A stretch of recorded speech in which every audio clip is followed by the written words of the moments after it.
Hoje queremos a participação de todos os ouvintes, sejam eles do sexo feminino, mas também do sexo masculino. É um assunto que afeta sobretudo as mulheres. Vamos falar sobre violência doméstica. É um tema que vai sendo muito recorrente, infelizmente, não só na sociedade em geral, mas também neste programa. E é porque nós sentimos que precisamos de falar sobre isso. Basicamente é isso que estamos a fazer de novo. E isto porque saiu um livro da Cláudia Moraes, pessoa que eu conheço há já algum tempo e que já veio aqui por diversas vezes para falar de outros livros, sempre com a psicologia como pano de fundo, e que desta vez nos chega com um livro que é quase parecido com um outro livro que eu tenho, que se chama Não És Tu, Sou Eu. Mas o teu livro chama-se O Problema Não Sou Eu, És Tu, é ao contrário. É verdade, é É verdade. verdade. E o meu tema é sobre amor, imagine-se, e o teu tema é desamor. Não. A violência doméstica é um processo de desamor, É, sem dúvida, ainda que muitas vezes mascarado de de amor, amor, não é? não As pessoas é? o agressor normalmente diz que só faz aquilo, só é proteção, só diz mal de tudo nela porque está a protegê-la, claro. É verdade. É importante dizer que este livro fala sobre violência emocional, que é uma das formas da, Sim, sim. da violência doméstica. E de facto é assim, Alvin, muitas vezes estes abusos emocionais surgem misturados com uma série de clichês e às vezes até com algumas manifestações aparentes de amor, com aquilo que eu chamo muitas vezes dos períodos de lua de mel, que acabam por baralhar tudo, por confundir a pessoa que é vítima destes abusos e por tornar mais difícil o reconhecimento do problema. Bom, deixem-me dizer-vos que este livro fala de vários domínios dentro da violência emocional a que te referes e muitas vezes essa violência psicológica que é exercida, ela é disfarçada. Disfarçada como, Cláudia? Que estratégias é que normalmente usam as pessoas que praticam este tipo de violência? Bom, ela começa por ser disfarçada porque são muitas vezes utilizados uma série de clichês. Os clichês são verdades comuns, não é? São verdades universais. Quando nós ouvimos dizer, por exemplo, que quando nós gostamos de facto de alguém, nós fazemos tudo por essa pessoa, ou que se nós nos importarmos com aquela pessoa, nós paramos o que quer que estejamos a fazer quando aquela pessoa está em sofrimento. Estas são verdades comuns às relações saudáveis. A grande dificuldade numa relação abusiva está no facto de haver normalmente uma assimetria, ou seja, porque estes clichês são válidos apenas num sentido. Quando nós invertemos os papéis, nós verificamos que os mesmos clichês não são de facto aplicáveis. Se há algo que caracteriza de uma forma muito resumida uma relação abusiva, é de facto a assimetria. E basta um exercício que qualquer criança de 4 ou 5 anos é capaz de fazer, que é o exercício da inversão de papéis, para nós conseguirmos perceber se trata de uma relação saudável ou não. Ok? Depois há outras formas de disfarçar a violência e que têm de facto a ver com aquilo que acontece nos intervalos, e esses intervalos têm a ver com os momentos em que de alguma maneira a pessoa que pratica os abusos tem a percepção de que a relação possa estar em risco e portanto aí há um grande investimento no sentido de reconquistar a vítima.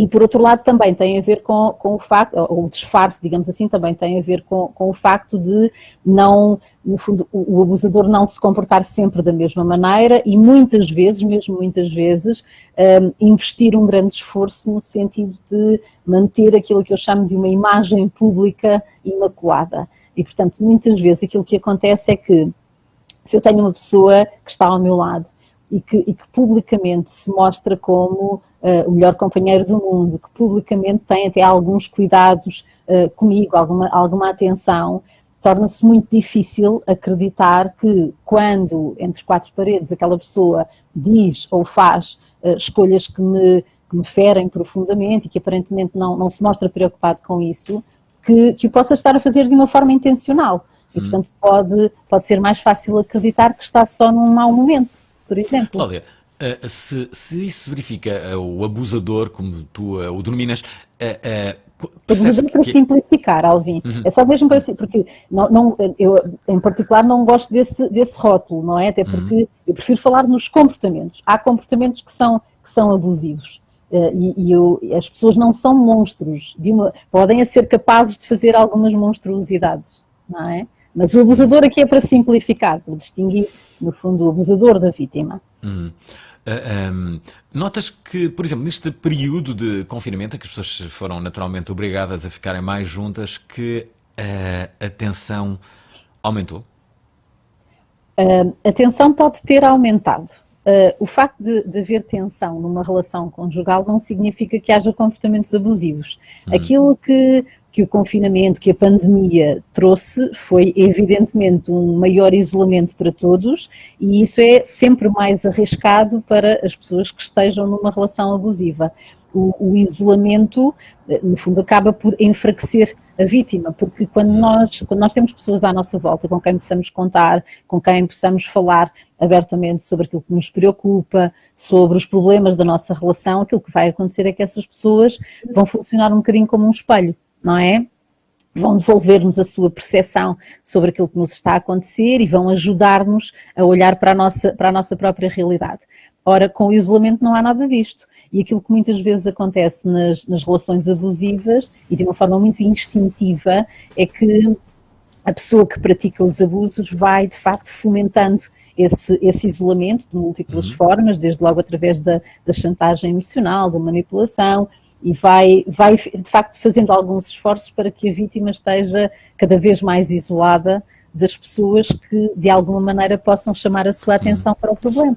Cláudia, deixa-me só dizer que, como é habitual, nós pedimos sempre aos nossos ouvintes para participarem com os seus depoimentos. Hoje, mais do que nunca, homens e mulheres que conheçam casos, que os tenham vivido na primeira pessoa. Pois bem, este programa é justamente para falarmos abertamente sobre isto. O 96-038-6272 é a nossa linha do WhatsApp, é por lá que esperamos que vocês deixem as vossas mensagens, na certeza de que este programa pode ser útil, não só para as pessoas que estão a passar por um caso semelhante, mas para todos aqueles que se calhar ainda não estão a passar e poderão vir, pode ser uma ou que já passaram, não é? Ou que já passaram. Ou que já passaram, sim. Eu acredito tem aqui um testemunho empoderador. Sim, é verdade. E eu recebi, curiosamente, agora mesmo, uma mensagem escrita que vou ler já a seguir. Mas para já, deixar de novo aqui a menção do 96-038-6272, a linha do WhatsApp da Prova Oral. A Prova Oral tem WhatsApp. WhatsApp da Prova Oral. Qual é o número? Qual é o número do WhatsApp?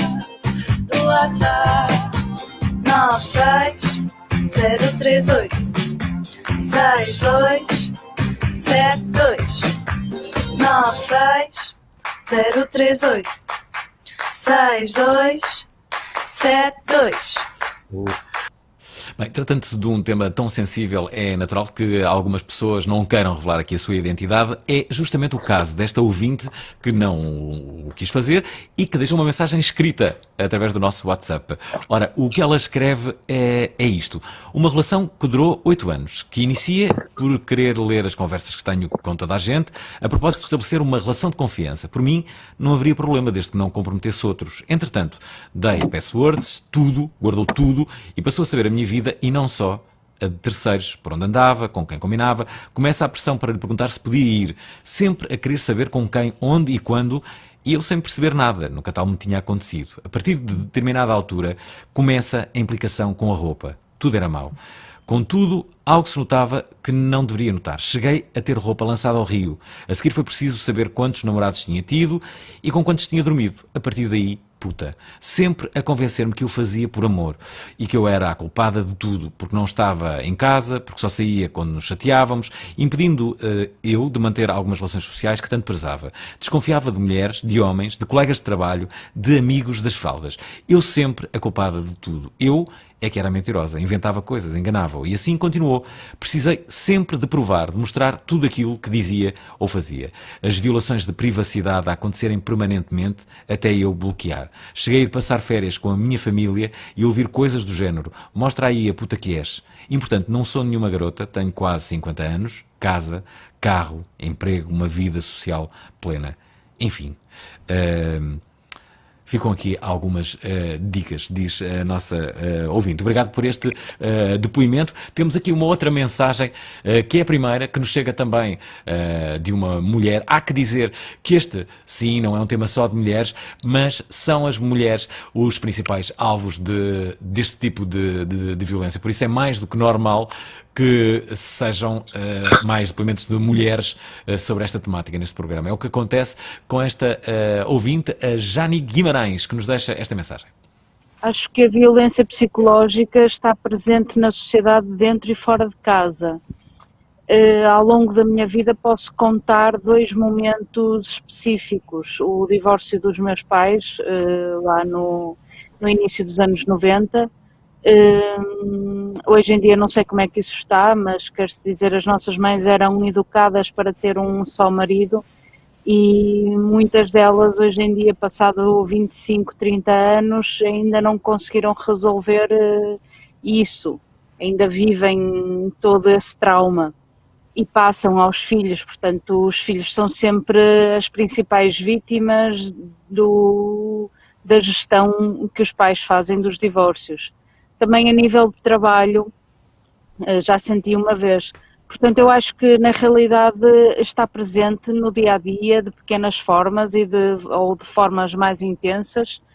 E o lema que tenho usado ultimamente é realmente afastar-me de pessoas tóxicas. Obrigada. Devia ser o lema de todos, afastar-nos de pessoas tóxicas. Porque falamos nisso, Diana Duarte aparece. Diana Duarte, já fizeste o teste de Covid? Já fiz o teste, estou a recuperar do teste, mas eu tinha uma pergunta para a Cláudia. Estava a ouvir esta ouvinte antes da Covid agora, e ela falava daquela questão de namorado chamar-lhe puta, que é uma coisa que eu já li em muitos relatos. Isto é a pessoa que faz isso à namorada, é uma pessoa que faz isso a todas as namoradas, ou escolhe as namoradas mais empáticas ou mais frágeis, ou sabe que essas pessoas já estudou tão bem que sabe que mesmo que faltando ao respeito desses sem conta e chegando a um cúmulo desses, essa pessoa vai continuar, vai respeitá-lo ou vai desculpá-lo e vai continuar com ele. Essa pessoa é assim com todos os parceiros amorosos ou escolhe-os? É assim quando pode ser assim, Diana. É curioso porque, de uma maneira geral, as pessoas que praticam estes abusos não se sentem particularmente atraídas pelas pessoas mais frágeis. Elas vão explorando a fragilidade e vão sobretudo, explorando o afeto que, neste caso, a vítima tem em relação a si. A violência emocional é, em linhas gerais, o exercício de poder de uma pessoa sobre a outra. E aqui eu costumo dizer que a pessoa que pratica os abusos, pratica-os porque em algum momento interiorizou que era seguro fazê-lo, ou seja, que não era arriscado, que o podia fazer. E, salvo raríssimas exceções, nós chegamos a este nível não é de um dia para o outro. Nós chegamos a este nível de insultos, de humilhações, de uma forma gradual. E eu ia dizer que o primeiro testemunho é, infelizmente, um clássico da violência emocional, porque ilustra a forma como as coisas vão escalando, porque ilustra muito bem a necessidade que as pessoas que praticam os abusos têm de ter, de facto, controlo sobre o outro. Por outro lado, houve algo que eu retive, que a ouvinte dizia que desconfiava de tudo e de todos, de homens, de mulheres. E uma das coisas que eu constato em clínica é que essas desconfianças nem sequer são sempre reais. Ou seja, é evidente que a esmagadora maioria dos abusadores são pessoas profundamente inseguras. Na maior parte das vezes não se mostram como tal, podem até mostrar-se como pessoas arrogantes, altivas e, portanto, aparentarem serem pessoas seguras, mas na prática são genericamente pessoas muito inseguras. Mas aquilo que eu queria agora perdi-me um bocadinho, já sei o que eu queria dizer. Dizia que, sendo pessoas seguras, ainda assim, muitas vezes, pessoas inseguras, peço desculpa, muitas vezes fazem acusações com um aparente grau de certeza que elas parecem efetivamente reais. Eu já perdi a conta ao número de abusadores que conheci no consultório que fizeram acusações em que eles próprios não acreditavam, nomeadamente estas desconfianças, estes ciúmes. E estas acusações têm um propósito, que é o de amedrontar, é o de controlar. Eu já conheci vários homens, e aqui tenho de ser sincera, embora eu conheça também vítimas homens, quando falamos deste tipo de violência em particular, ou seja, da acusação de que a outra pessoa está a trair ou de que possa estar a ter comportamentos mais inapropriados para uma relação de compromisso, muitas vezes, ou pelo menos algumas vezes, estas acusações são completamente não fundamentadas, ou seja, o abusador nem sequer acredita naquilo que está a dizer, mas falo porque tem a consciência de que isso vai amedrontar a vítima, de que a vai colocar sob controle. Okay? Portanto, em resposta à tua pergunta, Diana, a escolha muitas vezes até é feita no sentido inverso, ou seja, a escolha da parceira, neste caso, muitas vezes traduz a admiração que o abusador, neste caso, sente por aquela pessoa. O que vai acontecendo é que, precisamente porque há os tais sentimentos de insegurança e de inferioridade, muitas vezes há a necessidade de exercer controle sobre o outro e de obter essa gratificação. Esta gratificação que resulta de exercer poder sobre a outra pessoa é evidentemente algo que se vai desvanecendo, não é? Porque eu não ganho efetivamente poder porque exerço poder sobre a outra pessoa, eu continuo a ser exatamente a mesma. E portanto é um bocadinho como o açúcar pode dar-nos uma satisfação temporária, mas depois vamos precisar de mais e de mais e de mais. E com os abusos é um bocadinho assim. E é por isso que as coisas também vão escalar. Normalmente uma vítima ou a pessoa que sofre abusos pensa, por gostar tanto da pessoa que maltrata, pensa que pode ser uma chave importante para que essa pessoa melhore eventualmente, ou que perceba que está a agir mal, e a questão aqui e que pode ficar na vítima é se essa pessoa vai agir sempre assim.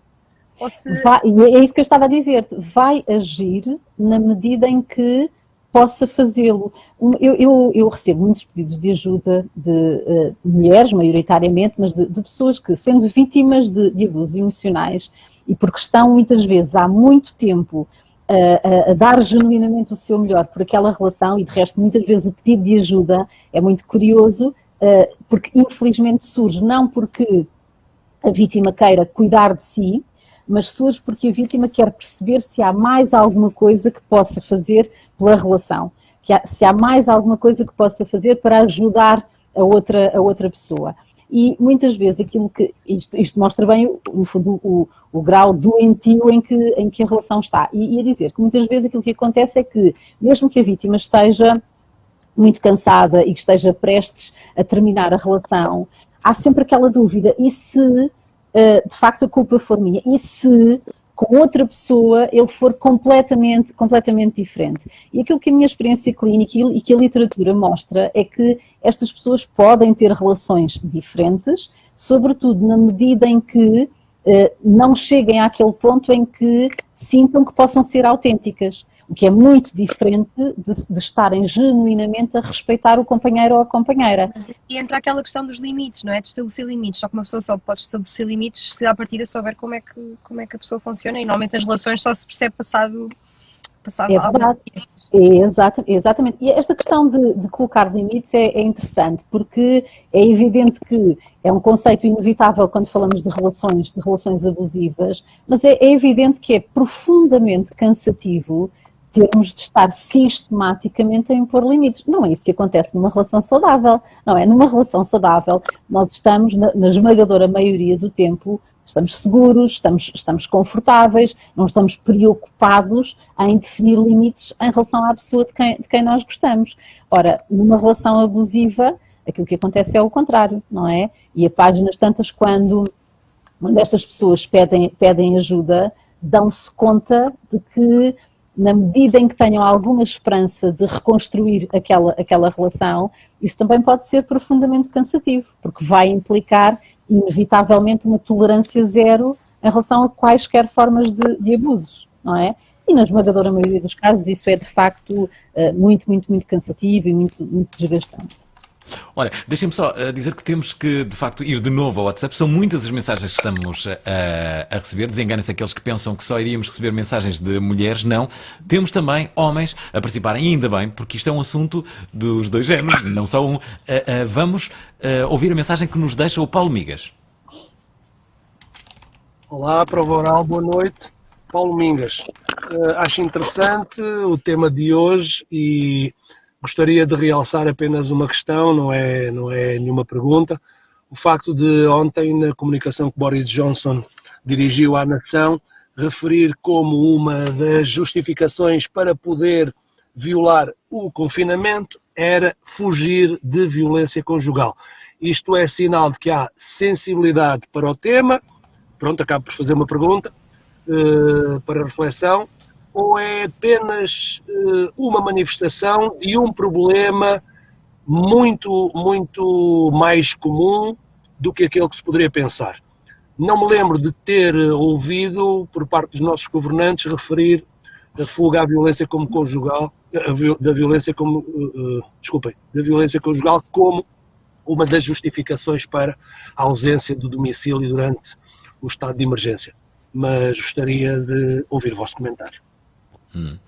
Cláudia, para começar, isto parece-me ser uma desculpa perfeita para sairmos de casa, não é? É uma questão pertinente. Se é verdade que em Portugal não ouvimos as coisas serem colocadas nestes termos, também creio que é justo dizer que felizmente foram divulgadas algumas iniciativas precisamente numa tentativa de dar resposta àquilo que se percebeu logo desde muito cedo que poderia ser a exacerbação de um problema, nomeadamente com a criação de linhas de apoio, com a criação de um número para o qual as vítimas de violência doméstica poderiam, através de mensagem escrita, recorrer a algum tipo de ajuda. Por outro lado, também me parece mais ou menos evidente que quando se fala numa das exceções para o confinamento, a assistência à família, não estamos só, evidentemente, a falar de questões de saúde física, não é? Estamos a falar também de questões de saúde emocional. Se eu tiver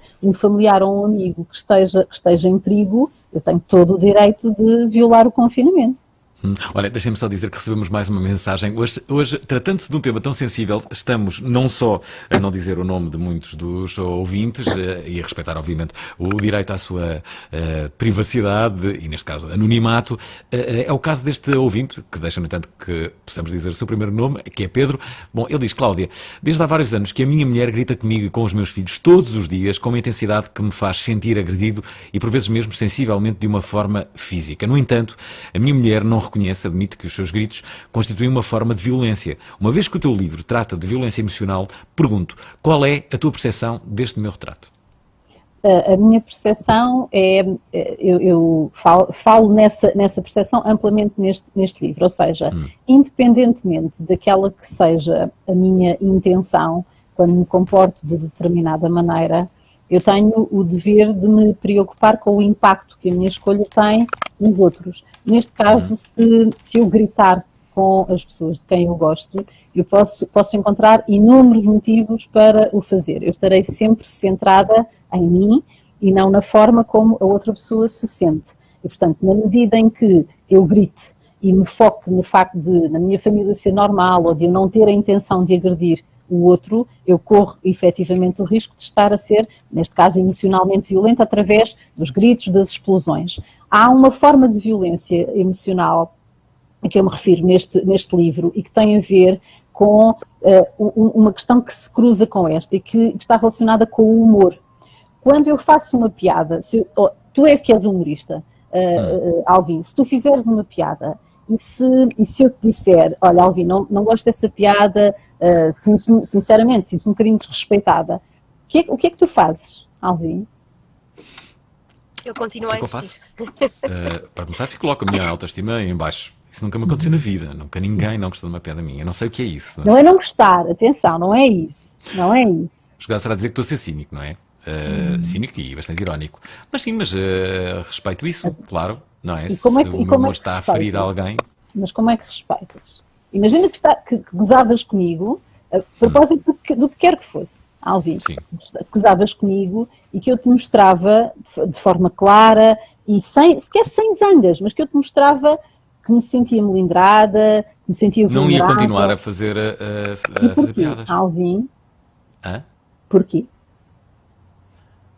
Porque se estavas a sentir-te desconfortável, para que é que eu ia continuar a fazê-lo? Porque te importas, não é? Então pronto, então é isso.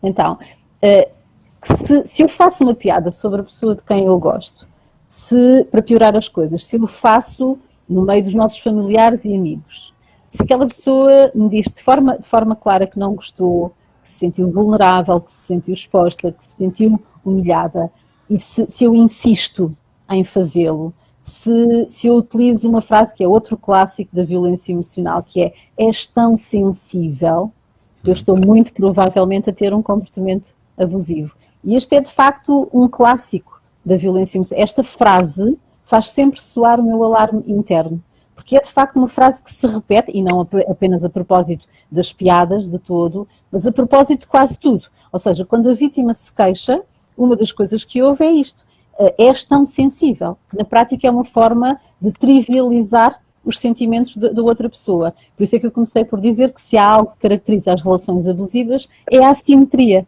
Há sistematicamente uma pessoa cujas necessidades estão acima da outra. Ok? Muito bem. Olha, deixa-me só colocar aqui uma outra mensagem enquanto Diana Duarte prepara a próxima pergunta que ela quer fazer, visto estar ali de dedo no ar. Mas antes temos que ouvir a Ana Assis. Boa tarde, Prova Oral. Obrigada pela escolha do tema tão relevante. Queria só deixar aqui um testemunho, enquanto pessoa que esteve numa relação abusiva durante 3 anos, aquilo que realmente me surpreendeu foi eu ter caído numa coisa, em comportamentos que, se fosse uma amiga minha a contar-me, por exemplo, nunca teria considerado aceitáveis.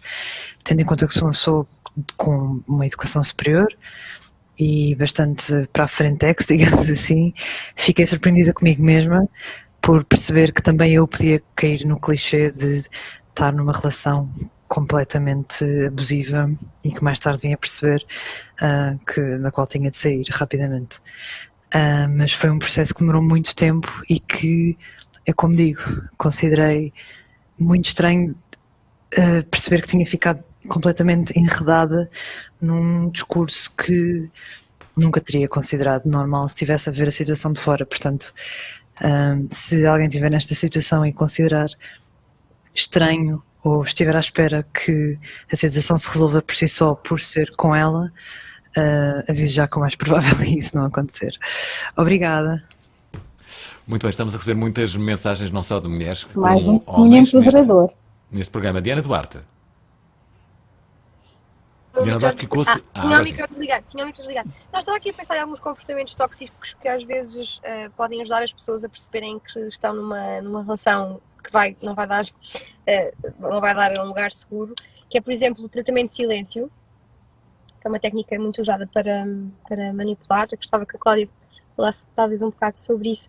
E também aquela questão de exigir à vítima que peça desculpa. Peço desculpa por coisas que não fez, e a vítima acaba por fazê-lo, acreditando ou não sei bem, que deve de facto um pedido de desculpas àquela pessoa. E este é um Então. comportamento muito recorrente, Cláudia. O tratamento do silêncio é outro clássico. E que Como é que é o pode... tratamento de silêncio? O tratamento do silêncio consiste literalmente no silêncio, ou seja, em amuar e não dizer nada durante horas, dias, semanas, meses, pode acontecer, ou continuar a falar com a vítima, mas retirar toda a carga afetiva. E muitas vezes aquilo que a pessoa diz é que efetivamente não está amoada. Eu estou a falar, não estou. Eu É estou para a falar. castigar, é feito mesmo de castigar o Sem dúvida. Ou seja, é evidente que a maior parte de nós já amuou. A maior parte de nós já se sentiu tão magoado e tão incapaz de dizer o que quer que seja, porque muitas vezes aquilo que sentimos não vale a pena. Ele ou ela não me vai compreender. O que não significa que o façamos para impor a nossa vontade. Não significa que o façamos para castigar a outra pessoa. Não significa que o façamos só porque a outra pessoa não fez aquilo que nós queríamos que ela fizesse. E aquilo que nós observamos numa relação abusiva é que o tratamento do silêncio é utilizado com esse propósito, com o propósito de castigar a vítima, de a obrigar a fazer aquilo que a pessoa que pratica os abusos quer que seja feito. Eu refiro-me neste livro ao facto de uma das formas mais eficazes para lidar com o tratamento do silêncio é sair de cena. Ou seja, é não oferecer o rebuçado, é não oferecer a gratificação à pessoa que pratica os abusos de nos mostrarmos condicionados, de nos mostrarmos castigados. Na prática, quando não há gratificação, aquele comportamento não é reforçado. E, portanto, se a pessoa está amuada, deixamos-la amuada e vamos fazer a nossa vida. Literalmente. É óbvio que não é fácil. Isto não é mesmo nada fácil, porque se eu gosto de uma pessoa, se eu estou emocionalmente ligada a ela, e se ela está chateada, se ela está aborrecida, eu também vou estar em sofrimento. Agora, quando nós tomamos a consciência de que aquela é uma forma de violência emocional, é crucial que sejamos muito, muito firmes e que consigamos, de facto, sair de cena. O velho ditado, olhos que não veem, coração que não sente. Então eu não vou assistir àquele teatro, eu vou tentar fazer a minha vida com a normalidade possível, porque dessa forma eu não vou, de facto, oferecer a tal gratificação. Cláudia, diz. Conclui. Ia só concluir, porque a Diana referia-se a uma outra questão que era a dos pedidos de desculpas. Era isso que eu ia dizer, olha, era justamente isso que eu te ia perguntar. Se eu percebi bem a pergunta, uma das características das relações abusivas tem a ver precisamente com o facto de todas as culpas estarem de um lado. A vítima é normalmente culpada deste mundo e do outro. Tudo é culpa da vítima. E, portanto, mesmo que a pessoa que pratica os abusos tenha um comportamento que seja consensualmente inapropriado, consensualmente violento, aquilo que vai acontecer de forma sistemática é a atribuição da responsabilidade daquele comportamento ao outro. Portanto, eu só fiz isto porque tu fizeste alguma coisa. Porque se tu não tivesses feito isso, eu não teria tido este comportamento. De resto, eu nunca fui assim noutras relações. Nas minhas outras relações, eu fui sempre a melhor pessoa do mundo. Eu nunca cheguei a este ponto. E isto vai sendo, como eu dizia há bocadinho, vai sendo intercalado com aparentes manifestações de afeto, de interesse e de cuidado. E, portanto, quando nós gostamos de alguém que achamos que genuinamente gosta de nós acreditamos naquela pessoa. Não é?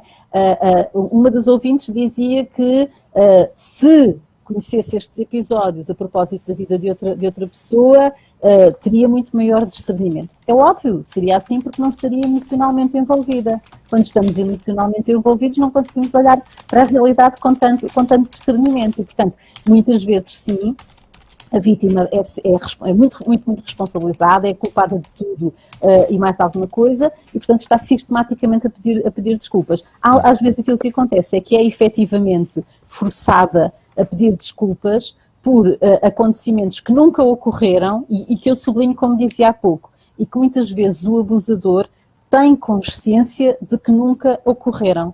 Eu estou a falar nisto e estou a lembrar-me, evidentemente, de algumas situações específicas, e aquilo que eu vos posso dizer é que das situações mais dolorosas para mim, enquanto terapeuta de casal, são os casos de violência emocional em séniores.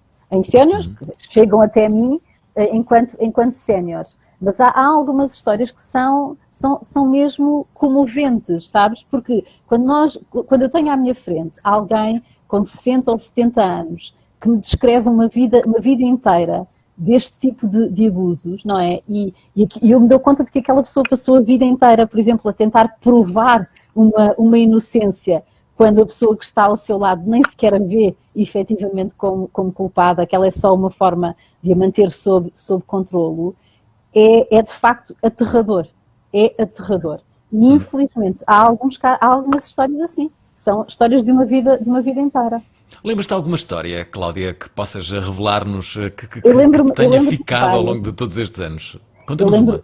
Eu lembro-me de várias, e estava agora em particular a pensar numa dessas histórias de uma senhora com mais de 60 anos que durante décadas foi acusada de uma traição que nunca existiu e que a pessoa que praticava os abusos sabia que nunca tinha existido e que incluiu tudo e mais alguma coisa, inclusive algumas ameaças de morte. Muito bem. Saibam que estamos a falar sobre um tema muito atual, infelizmente, que é a violência psicológica. Tudo indica que passa de geração para geração, pelo menos as estatísticas dizem isso. O livro de Cláudia Moraes fala sobre justamente este tema, chama-se O Problema Não Sou Eu, És Tu. Temos muitas mensagens. Joana Gama, apresentadora deste programa, ela não quis ficar de fora, até porque o assunto é psicologia, que é o que ela mais adora, e ficou triste, obviamente, por ser Diana Duarte a escolhida, e a verdade é que se junta a este programa, deixando também ela uma mensagem. Olá, Prova Oral. Olá, Olá. Diana, olá, Alvin, olá a todos os outros.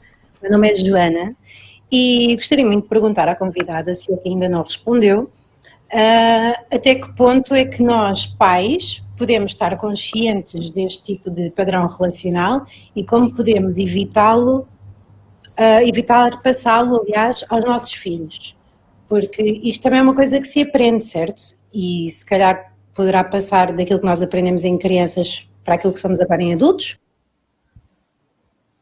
Muito interessante. Muito Normalmente interessante. até supostamente os abusadores ou os homens que fazem mal a mulheres têm normalmente uma ligação traumática com a mãe ou com a pessoa que teria esse papel na vida dele enquanto criança. Isto é verdade, Cláudia? Sim. É verdade. É aquilo que as estatísticas também nos mostram, é que a exposição à violência interparental coloca os filhos em risco, coloca maioritariamente os filhos rapazes em risco acrescido de se transformarem em abusadores, coloca as filhas meninas em risco acrescido de se transformarem em vítimas. Claro que os filhos rapazes também podem transformar-se em vítimas, as filhas raparigas também podem transformar-se em abusadoras, mas aqui o risco maior é este. Aquilo que nós observamos, insisto, quer na literatura, quer na prática clínica, é que quando falamos em concreto dos abusos praticados por homens, invariavelmente nós vamos encontrar um pai abusador. Essa é a realidade mais frequente. Eu chamo sempre a atenção das pessoas com quem eu trabalho, e em particular das vítimas com quem eu trabalho, exatamente para essa questão, ou seja, porque são muitas vezes pessoas com filhos e têm uma responsabilidade acrescida, porque quanto mais prolongada for a exposição das crianças, e independentemente do clichê, mas ele é bom pai, ou mas ela é boa mãe, não se pode ser bom pai ou boa mãe quando se maltrata o outro progenitor. E ainda que muitas vezes haja a ilusão de que a violência não acontece na presença das crianças, de uma maneira geral, aquilo que a realidade mostra é outra coisa completamente diferente. Mas do ponto de vista da terapia, eu sei que há mais vítimas, não é, em contexto de terapia, mas nunca te aconteceu ter um abusador que se reconhece as suas atitudes abusivas e que quer melhorar de alguma forma? Isso é raro ou não? É muito raro, Diana. Uma coisa é nós, e eu também me refiro a isso neste livro, ou seja, é nós termos a consciência de que também temos comportamentos abusivos. Termos comportamentos abusivos não é termos uma relação abusiva. Quando temos essa consciência, é evidente que há uma possibilidade muito maior de nos comprometermos com a mudança. Agora, eu não estou a dizer que, quando falamos de relações abusivas, que não haja possibilidade de mudança. Há, mas essa mudança é mesmo muito difícil, envolve um profundo trabalho terapêutico, envolve muitas leituras e envolve, evidentemente, tempo. Não é isso, infelizmente, que eu observo normalmente na minha prática clínica. Aquilo que eu vos posso dizer é que quando trabalho com estas temáticas, eu trabalho maioritariamente com as vítimas que me pedem ajuda e trabalho também em contexto de terapia de casal. Na terapia de casal há muitas vezes a desistência do processo terapêutico a partir do momento em que o abusador é confrontado com o nome que os comportamentos têm. Eu já perdi a conta ao número de pessoas que me pediram ajuda, convencidíssimas de que me vinham convencer de que o problema estava efetivamente na companheira, neste caso, não é? E eu estava a dizer, até a propósito do testemunho de há pouco, que falamos quase sempre de pessoas formadas, de pessoas inteligentes, de pessoas informadas, quer de um lado, quer do outro, não é? Quer do lado de quem pratica, quer do lado de quem sofre os abusos. E é muito Cláudia, importante, deixa-me só dizer isto, Cláudia, desculpa, só para, no fundo, que as vítimas não se culpabilizem ainda mais por, sendo pessoas informadas, não terem conseguido travar estes comportamentos logo desde o início. Porque estão evidentemente emocionalmente envolvidas e da mesma forma que nós não vamos culpar uma pessoa que esteja a ser assaltada por ter dado o código de multibanco, não faz sentido culparmos a vítima por não ter sido capaz de travar a tempo, ok? Cláudia, estamos a receber muitas mensagens. Eu queria passar o maior número de mensagens que estamos a receber. É óbvio que não vamos conseguir. Ainda assim, eu gostava desde já pedir-te a 10 minutos do final deste programa para nos dares mais 5 minutos só para a internet, para resolvermos aqui estas mensagens todas que me parecem importantes. Estão a chegar pelo Instagram, pelo YouTube, pelo Facebook, o que revela que é um assunto muito premente e as pessoas querem, no fundo, relatar a sua experiência e ajudar possivelmente outras que estejam a ouvir esta emissão. É o caso da Mariana, que nos deixa também aqui a mensagem. Olá a todos na Prova Oral. Antes de mais, parabéns pelo vosso programa. Acho que este assunto é muito, muito interessante. O de ontem também foi, e muitos outros que vocês têm trazido ao programa. Em relação ao abuso emocional, à violência emocional, aquilo que eu gostava de dizer é que eu acho que todos nós, de certa forma, em algum momento já fomos alvo disso e talvez até possamos ter feito a outras pessoas. Espero eu que não tenha sido deliberado, mas aquilo que eu noto na violência emocional é que normalmente tende a passar, ou seja, se nós tivermos um ambiente em casa que tem alguma componente de violência emocional, seja porque as pessoas com quem vivemos, neste caso falo dos pais, não é? Porque noto que isso existe muito nas famílias de pais para filhos e que provavelmente veio já dos seus pais. Noto que essa pessoa é mais vulnerável depois a estar num relacionamento emocionalmente abusivo sem ela própria se aperceber que aquilo não é aceitável.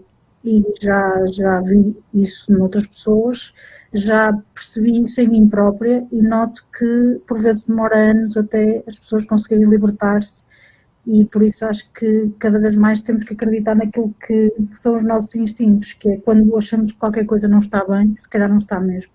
Obrigada a todos, boa tarde.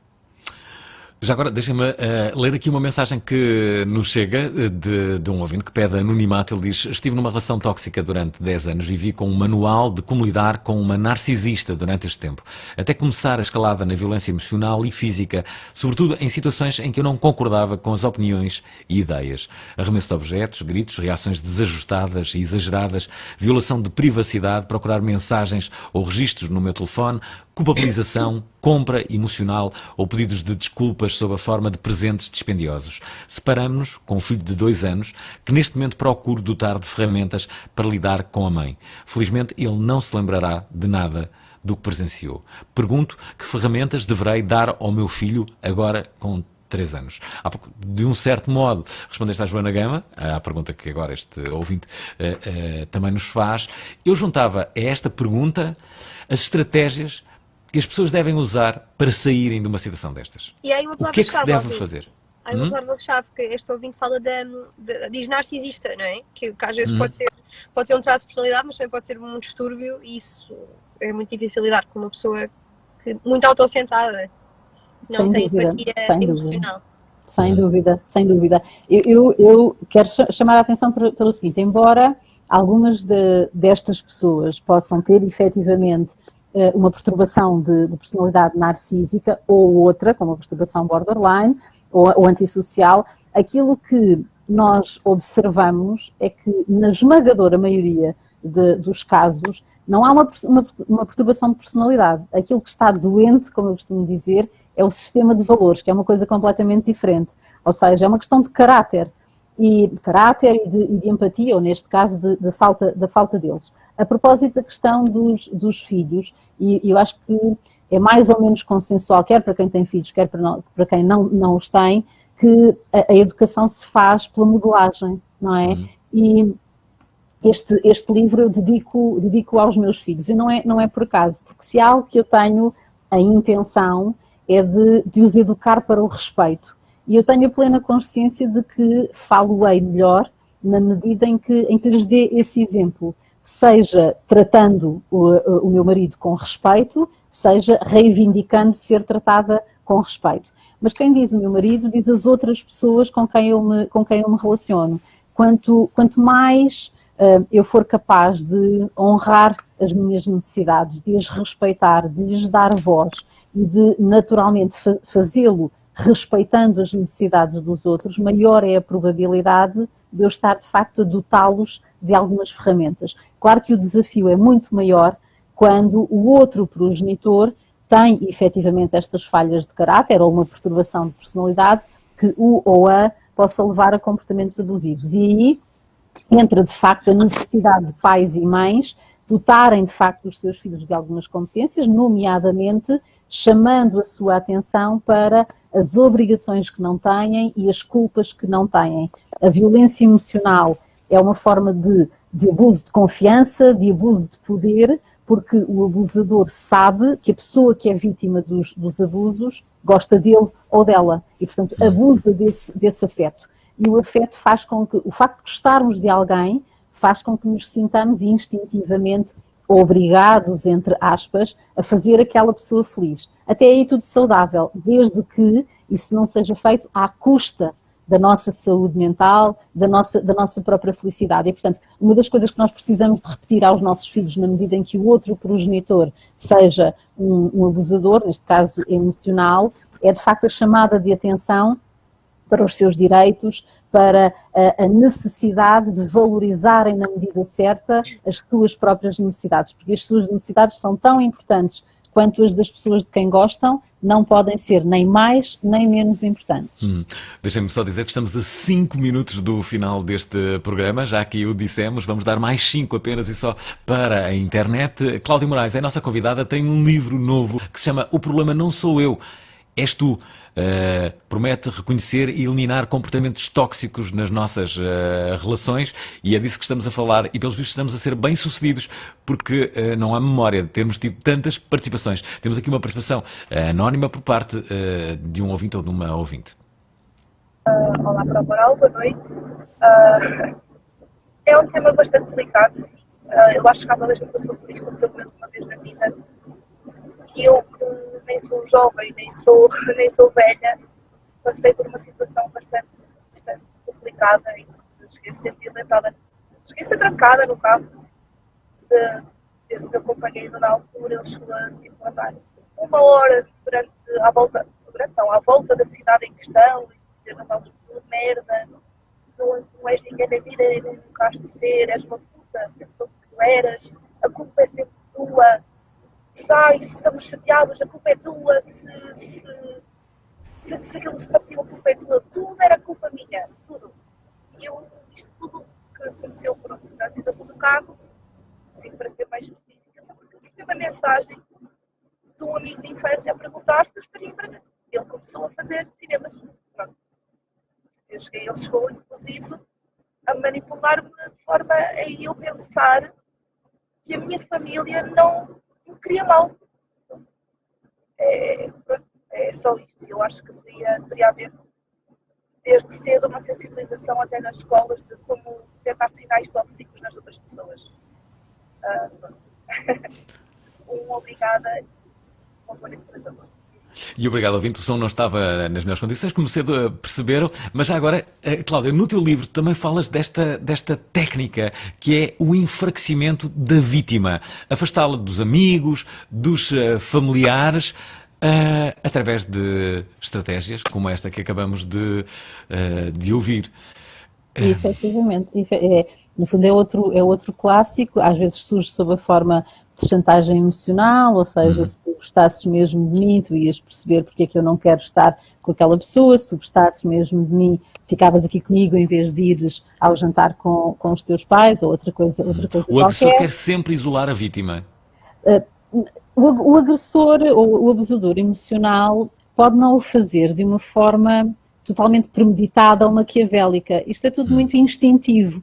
Aquilo que acontece é que a pessoa que pratica os abusos tem a consciência de que quanto mais exposta a vítima estiver, mais forte ela vai estar. E, portanto, menos vulnerável a estes abusos ela vai estar. E, portanto, isto é tudo feito de uma forma muito, muito instintiva. Eu queria só dizer, quando ouço este testemunho que incluiu pelo que eu percebi, estar fechada no carro durante não sei quanto tempo, infelizmente isto não é uma novidade. E estas histórias que parecem autênticos filmes são reais e são infelizmente muito mais comuns do que se possa imaginar. E é muito importante que os pais, os familiares, os amigos tenham genuíno interesse em continuar a fazer parte da vida dos filhos, dos amigos, mesmo quando eles estão numa relação. Que estejamos atentos, que queiramos de facto saber como é que aquela pessoa está, quando não dá sinal de vida há não sei quanto tempo. Querermos mesmo continuar a fazer parte. Porque infelizmente eu conheço algumas histórias que incluem, por exemplo, raptos. Há pais e mães que não sabem que as suas filhas já estiveram sequestradas na casa que partilham com o namorado, por exemplo. Isto é tudo muito, muito grave e infelizmente muito mais comum do que deveria ser. Okay? Estamos quase a terminar este programa. Deixem-me só colocar aqui mais 2 mensagens que nos chegaram. Mais uma mensagem anónima. Boa noite, Prova Oral, boa noite a todos. A maior violência doméstica que eu sofri foi quando eu consegui me separar da mãe da minha filha, foi ter sido acusado de abuso sexual da minha própria filha, qual criou feridas até hoje. É muito grave haver violência doméstica de homem para mulher, tudo bem, mas da mulher para o homem a nível psicológico eu acho que pode ser ainda bem pior. Boa noite a todos. Sim, há também muitos casos É- em que é um é caso- justamente ao contrário. um caso Contudo, as extremo, mas- estatísticas dizem que são muitos mais os casos em que as vítimas são as mulheres. Essa é que É verdade, essa é que é a Alvin, realidade. mas também temos de ser honestos e assumir que quando a violência, neste caso emocional, parte das mulheres, normalmente são casos mais sérios e de muito mais difícil recuperação. E isso também tem a ver com as características, as diferenças que existem no cérebro, entre o cérebro feminino e o cérebro masculino. Ou seja, aquilo que eu quero dizer é que os danos que é preciso haver para que uma mulher se transforme numa abusadora emocional têm de ser mais significativos e, por isso mesmo, quando assim é, são casos normalmente mais sérios e de muito mais difícil recuperação. E eu tenho tido a oportunidade de trabalhar também com homens vítimas de violência emocional e devo dizer que são normalmente casos seríssimos e em que a vergonha, os sentimentos de culpa que estão associados a essas situações são ainda mais intensos, quer pelos abusos continuados, quer pela questão social, não é? Que está também associada. Cláudia, o programa está muito bom. Sei que a Diana também quer fazer uma outra pergunta. Como havíamos há pouco te pedido, vamos dar 5 minutos apenas e só para a internet, nesta emissão da Prova Oral, que continua nas nossas redes sociais, nomeadamente no Facebook, no YouTube e também no Instagram. Fiquem para saber o que é que diz a Cláudia Moraes nos últimos 5 minutos finais. Estamos de volta amanhã. Amanhã vamos falar sobre redes sociais. O nosso convidado é este, é o Vasco Marques. Escreveu um livrão um livrão com mais páginas do que os romances de Miguel Sousa Tavares, que se chama Redes Sociais 360, Como Comunicar Online. Pode ser que nos seja útil, até para melhorarmos a nossa comunicação online, justamente nestas redes sociais todas onde estamos presentes. Cláudia, mais uma vez, obrigado. E para aqueles que estão a ouvir este programa na Antena 3, saibam que continuamos nas redes sociais, justamente, e que o livro da Cláudia, chama-se O Problema Não Sou Eu, És Tu. Até amanhã. Fora com a tristeza e a hora da alegria. Por isso pega no telefone, liga a telefonia. Liga para a Diana, fala com o Alvin. Ela é tão bacana, ele é assim. É sempre à mesma hora, para todo Portugal. Por isso liga sem demora e ouve a prova oral. Está, ouvintes da Prova Oral. Continuamos com a nossa convidada, Cláudia Moraes. Apenas 5 minutos, Cláudia, para respondermos basicamente a 2 ou 3 perguntas. Uma delas é da Diana Duarte, que quer há muito fazer-te. Não, eu estava a ouvir o último ouvinte a falar daquele caso extremo de abuso sexual e lembrei-me que a difamação normalmente é um dos estágios finais da violência emocional. E bem no seguimento da tática de enfraquecimento da vítima, como é óbvio, não é? Não, mas no fim, se a pessoa se quiser livrar da outra pessoa, vai certamente passar por um processo de difamação. Eu agora queria concluir, esqueci da conclusão da minha pergunta. Mas este não faz parte. Já sei. Outro dos alertas é a pessoa abusiva, quando fala das suas relações anteriores, são sempre ou malucas, ou desequilibradas, ou ele sofreu muito. E nós, a vítima, tem um bocado aquele papel de ok, já te fizeram tanto mal, é por isso que tens certas atitudes um bocado diferentes do padrão habitual e eu estou aqui para te ajudar e empatizo com a tua dor. Isto faz exatamente isso. É um padrão, não é? É exatamente. No fundo, há uma narrativa, não é? Que vai exatamente nesse sentido. Eu, na verdade, chamo a atenção para o facto de esse ser um dos sinais de alarme. Ou seja, é evidente que todos nós temos razões de queixa de ex ou de outras pessoas com quem nos tenhamos relacionado sem ser em contexto amoroso. Mas quando há este padrão, ou seja, quando nós conhecemos uma pessoa que basicamente culpa sempre os outros de tudo e mais alguma coisa, se perdeu o emprego, a culpa foi porque tinha um chefe horroroso, se acabou um casamento foi porque a outra pessoa tinha um comportamento horroroso.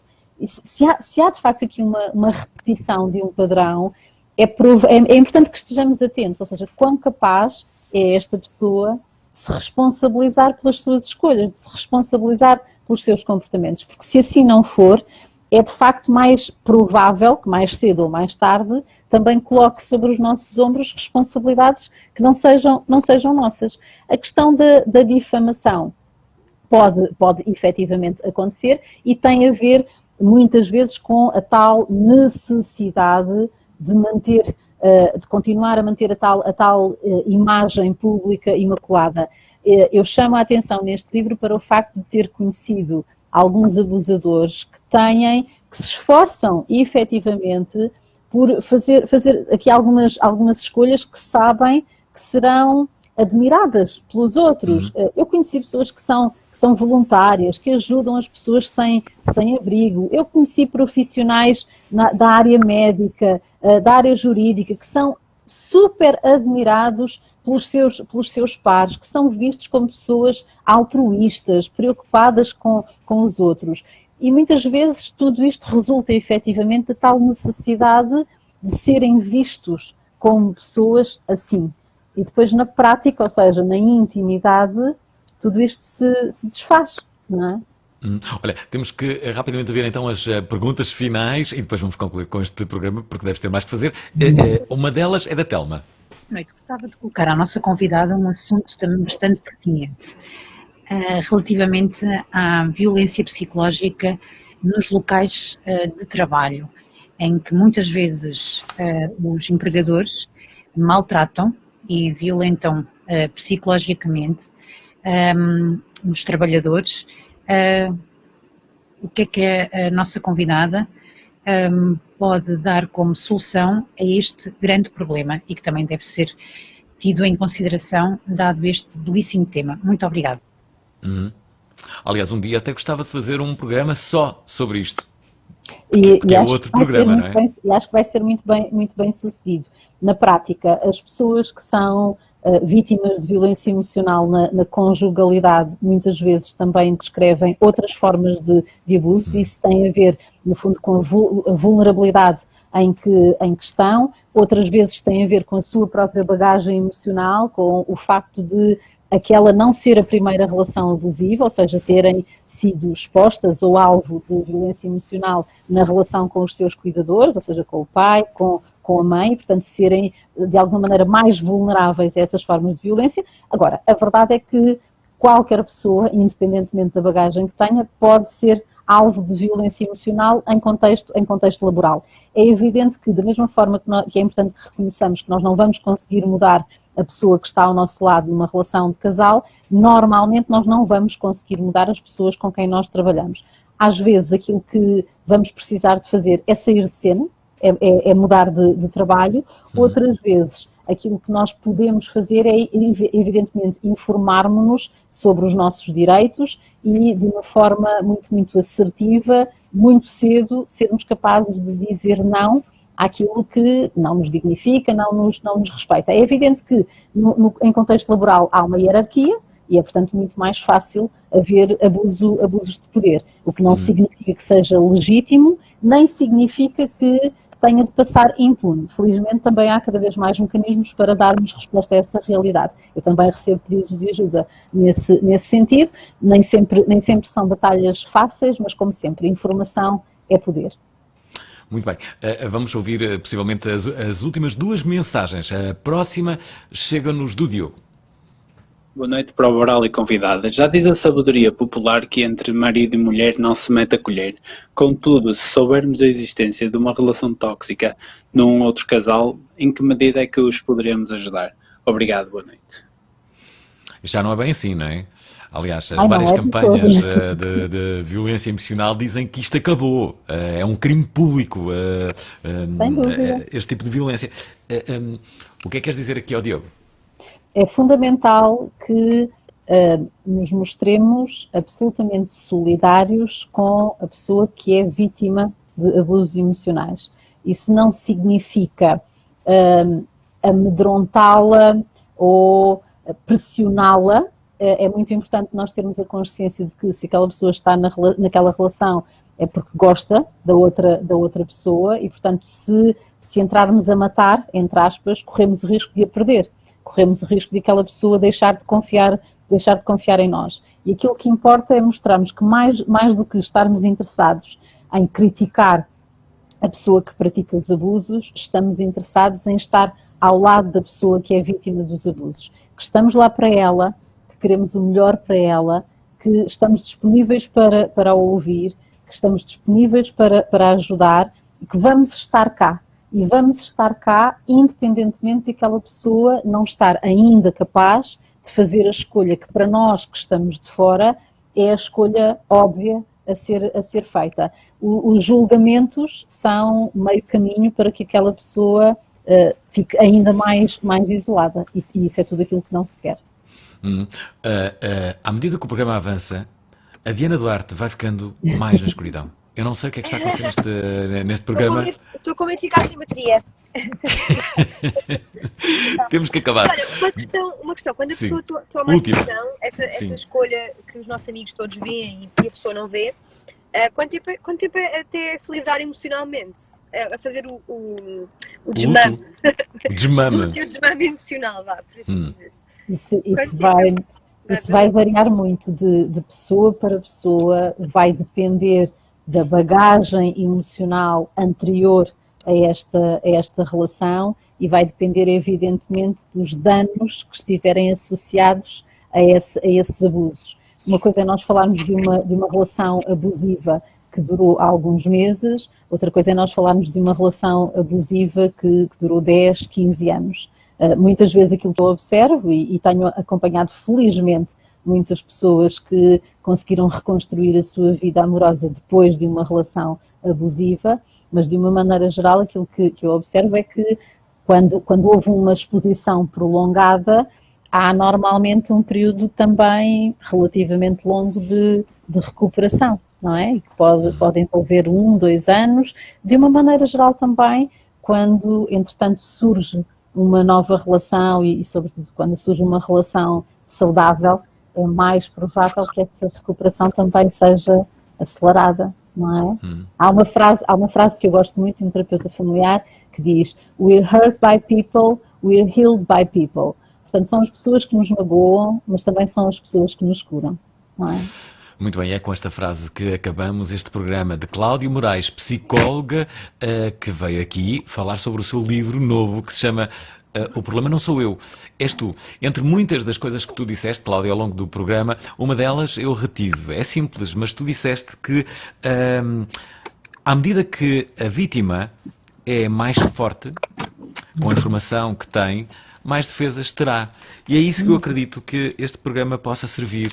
É justamente para as pessoas que estão a passar em casos semelhantes, para as vítimas que eventualmente nos estão a ouvir, estão interessadas naquilo que outros ouvintes dizem, que a nossa convidada diz, possam sair deste programa mais forte, para que os casos, em vez de aumentarem, diminuam. É isso que eu acho que este programa conseguiu. Obrigado, Cláudia. Beijo a todos. Alvinha, E amanhã vamos ter um programa com outra astral. Vamos falar sobre comunicar nas redes sociais também.